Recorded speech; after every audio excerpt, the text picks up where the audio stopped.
Greetings again everyone, and finally here we are. I have been itching to get my hands on the new Canon RF 24-105mm f2.8 L IS USM Z lens for months now, because there's nothing more exciting to me than a trailblazer, and this is one of them, the f2.8 full frame lens with the longest zoom range available today. And from everything I've been reading about it, it's supposedly something pretty special. That incredibly useful standard zoom range goes from a very wide 24mm to a short telephoto 105mm, and all at f2.8, meaning this lens could be incredibly useful for just about anything: portrait and journalistic photography, event and even sports photography, landscape work and especially wedding photography, and video work. Speaking about video work, Canon have given this lens some unique features which really lends it to video work, as well as stills photography. So, all things considered, this could well be the single most versatile camera lens ever designed by human hands. It's also one of the more expensive at $3,000 before sales tax, or £3,500 here in the UK. Better hope this thing can thread the needle and offer us some good image quality, otherwise there's going to be a lot of disappointed and much poorer Canon shooters out there. It's a full-frame lens, which is only for Canon's mirrorless EOS R system cameras, and I'd like to thank Canon UK for loaning me this lens for a couple of weeks for testing, although as usual this is a totally independent review. Let's get straight into it. Obviously, the first thing to note is that the lens is indeed enormous and, at 1.3 kilograms or almost 3 pounds, really quite heavy. Anyone who does use this lens to shoot a wedding had better have some considerable upper body strength to shoot with it for a whole day. It's not surprising though, this lens is made up of 23 glass elements in 18 groups, making it one of the most optically complex camera lenses that I've ever tested. This thing is even bigger than a 70-200mm f2.8 lens, and certainly miles bigger than Canon's f4 equivalent, so it really is a big commitment to carry this thing around with you, and not much fun. The lens is well weather sealed, including a weather sealing gasket around the rear mount. Then at the rear come your typical controls for autofocus and for image stabilization. Let's take a look at that stabilization in use. Here's some footage without it, and here it is turned on, where you can see it making a huge difference. At 105mm we see just a gentle wobble to it, but it's actually quite well behaved when tilting and panning, as you can see, so this will be extremely helpful for handheld video work. Then we get a heavy-duty tripod mount. It is solid, removable and easy to adjust, although I wish it had little detents at 90-degree angles to help you click it into an exactly straight position. Next, an aperture ring, which turns completely smoothly and can be locked in or out of automatic mode. Due to the way Canon's mount system currently works, this aperture ring will only work when shooting in video mode and not when shooting stills, although apparently in the near future, new Canon cameras will be able to make aperture adjustments in stills mode too. It's just an electronic quirk of the RF mount system. Next comes the rubberized zoom ring, which turns averagely smoothly but quite evenly, and with an audible whooshing sound if you turn it too quickly. It has just a tiny bit of stickiness to it, so it could be slightly better damped, but still it is smooth enough for most video work. It has gears around its bottom section, as well as the aperture ring for an optional battery-powered zoom module that can be bought separately for about $1,000, which I didn't get the opportunity to try this time, unfortunately. This compatibility is what's responsible for the Z moniker at the end of this lens's name. Some video makers might be wondering if this lens is parfocal. Here is some magnified footage of zooming in and out with the focus point set manually. As you might be able to see, the image flashes out of focus for a moment before the focus motor tries to focus back into the same place again. So the lens is clearly not optically parfocal, but it's electronically trying to stick to your focus point when you zoom in and out, with mostly good enough results, although it's sometimes thrown a little off. Next on the lens's body we see some customizable buttons, followed by a rubberized focus ring, which turns unbelievably smoothly and works very responsively with the focus motor. When you're zoomed in, any kind of focus breathing is basically unnoticeable on this lens, which is excellent news for video makers. Zoom out and a small amount of breathing is noticeable as you change focus, but it's only a small amount that will never bother anyone, so that's a great performance. Canon have clearly worked hard to get this right optically. As for the autofocus motor, well, it works silently, accurately, and basically instantaneously, with no trouble at all tracking subjects. This is Canon at their very best here. In front of that focus ring, we get one of Canon's customizable control rings with gentle clicks to it. I'm glad that thing is at the end of the lens, out of the way, as it's something I never use myself. The front of the lens has an 82mm filter thread. It comes with a plastic lockable lens hood, comically small really, considering the optical behemoth it's attached to, but the appropriate size for a lens that goes as wide as 24mm. Overall, the lens is built fantastically well, even though it really is very big and heavy, but electronically it functions perfectly for both stills and video work. So let's take a look at image quality. I'll start by testing it on a full frame camera, my Canon EOS R5 with its 45MP sensor. In-camera corrections are turned on for this test. At 24mm and f2.8, we see incredible sharpness and contrast right away in the middle of the image.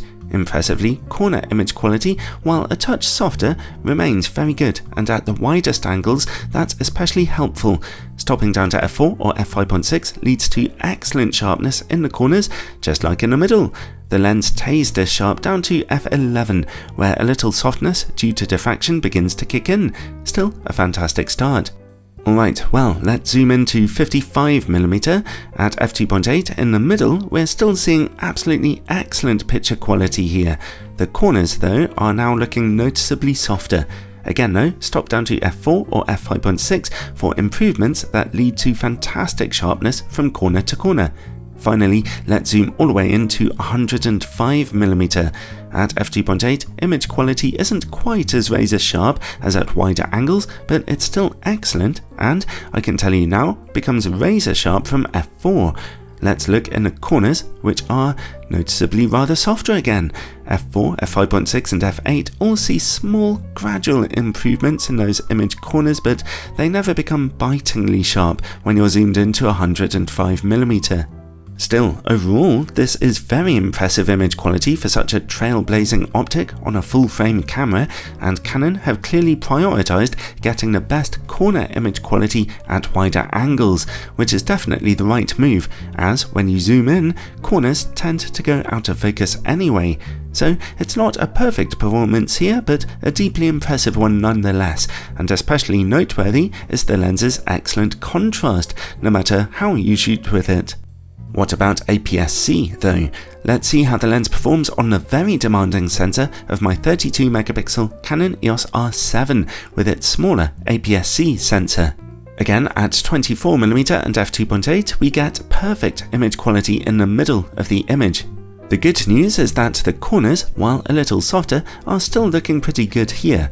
Stopping down to f4 sees a slight increase in sharpness, but there's no further improvement at f5.6, and f8 actually looks a little softer. That's because the softening effects of diffraction actually kick in a bit sooner in the aperture range on such a high-resolution APS-C camera. For anyone interested, here's f11 where diffraction gets even worse. Well, let's zoom into 55mm now. At f2.8, sharpness in the middle is good, but not great, but at least we still see some excellent contrast. Corner image quality is noticeably softer. However, stop down to f4 and those corners get nice and sharp, and the middle of the image looks excellent now. Picture quality remains the same, stopped down to f5.6 in the middle and in the corners, and stopping down further only introduces softness from diffraction. Well, let's zoom all the way into 105mm now. At f2.8, the middle of the image just looks fairly sharp now, but at least contrast remains very good. The image corners are rather soft here. At f4, those corners look just a little brighter and punchier, but even if you stop down further, that's as sharp as they get. The middle of the image looks excellent now though, at f4, although at f5.6 or darker, there's no further improvement.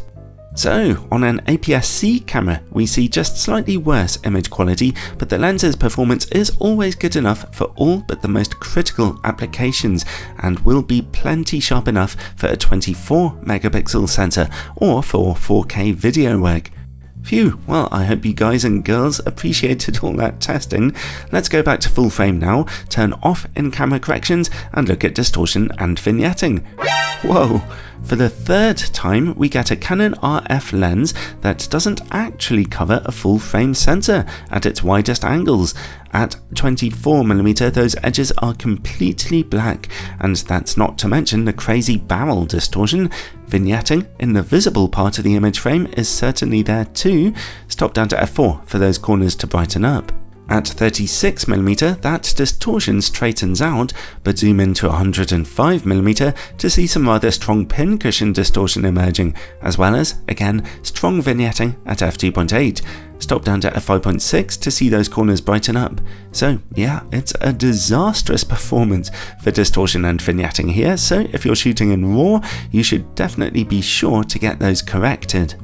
The lens's minimum focus distance is 45cm, which is a real bonus here. It gets you wonderfully close to smaller subjects. At f2.8 though, close-up image quality really is quite soft, with strong purple fringing. Stop down to f4 or f5.6 for that fringing and softness to go away, although close-up image quality never gets completely sharp here. Next, let's look at work against bright lights. At the lens's widest angles, we see quite a lot of small flaring artifacts, no doubt due to the lens's incredibly complex optical formula of 23 glass elements.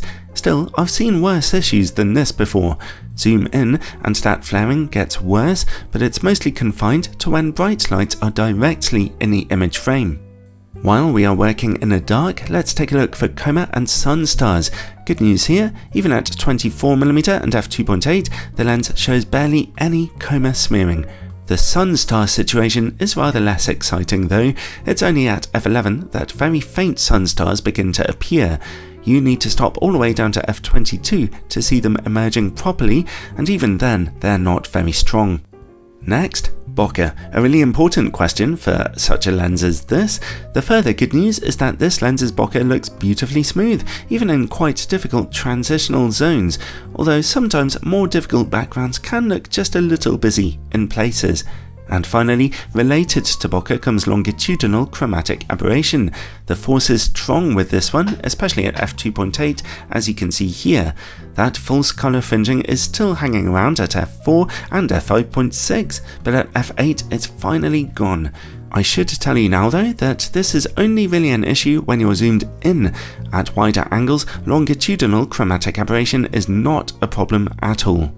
Overall, well, the test results are good, despite the extreme nature of this lens, and the Canon RF 24-105mm f2.8 is quite frankly destined to become one of those truly legendary optics, just like the RF 28-70mm f2 or the old EF 50mm f1.0 from 1989.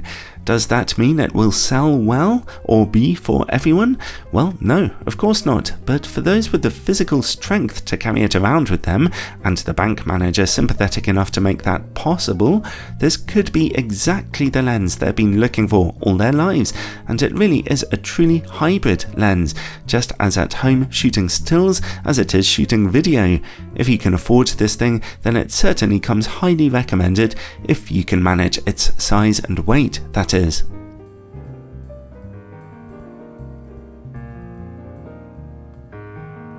Well, thanks for watching everyone, and what a huge amount of testing that was. If you want to support these free and sponsorship-free videos while getting a bunch of exclusive bonus content, then check out my Patreon page down below. Also, check out my new playlists, which can direct you to the lens reviews that you want to see for your camera system. Take care and God bless, everybody.